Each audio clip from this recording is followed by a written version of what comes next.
तो एग्जाम्स बस सिर पर हैं और लग रहा है कि समय रेत की तरह हाथ से निकलता जा रहा है ना? अगर ऐसी ही फीलिंग आ रही है तो टेंशन मत लीजिए, क्योंकि अगले कुछ मिनटों में हम एक ऐसी जबरदस्त स्ट्रैटेजी पर बात करने वाले हैं जो इस लास्ट मिनट में भी जीत दिला सकती है। ये कहानी जानी पहचानी सी लग रही है ना? साल की शुरुआत में लगता है अरे अभी तो बहुत टाइम है, और फिर अचानक पता चलता है कि एग्जाम तो कल ही है। ये जो घबराहट होती है ना, हम सबने महसूस की है। पर अच्छी खबर ये है कि इस साइकिल को, इस चक्र को तोड़ा जा सकता है, और आज हम यही सीखेंगे कि कैसे। तो चलिए सबसे पहले प्रॉब्लम की जड़ को पकड़ते हैं, समझते हैं कि ये है क्या।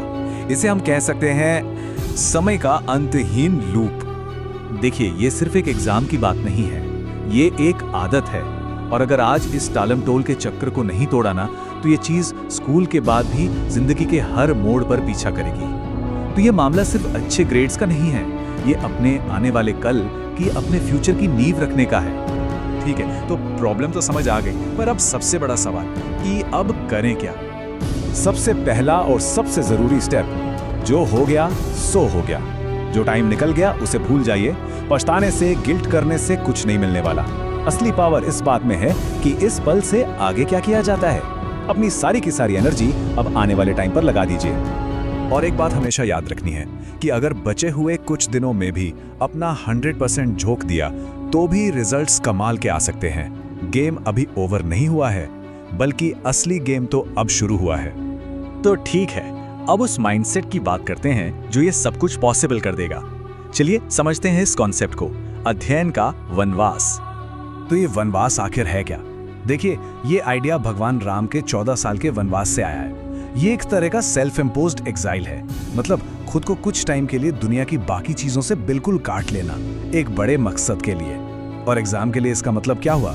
इसका मतलब है कि बचा हुआ हर एक पल, हर एक मिनट सिर्फ और सिर्फ पढ़ाई को देना है। और इस वनवास का मतलब है कुछ चीजों को त्यागना होगा।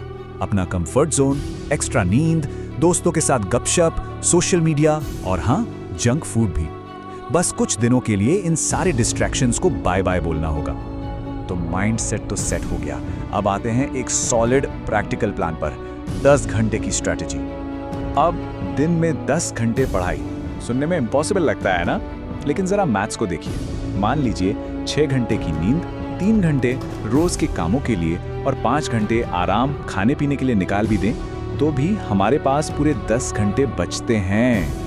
ये मुश्किल नहीं, ये बिल्कुल मुमकिन है। तो यहाँ मैजिक नंबर है 10। लेकिन याद रहे, ये सिर्फ 10 घंटे नहीं है, ये हैं 10 फोकस्ड घंटे।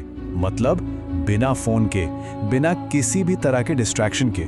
अगर ये कर लिया तो यकीन मानिए, रिजल्ट देखकर खुद हैरानी होगी। और आखिर में बात करते हैं उस एक चीज की जो इस पूरे प्लान को एक साथ चिपका कर रखेगी। वो गोंद है मोटिवेशन वर्सेस डिसिप्लिन।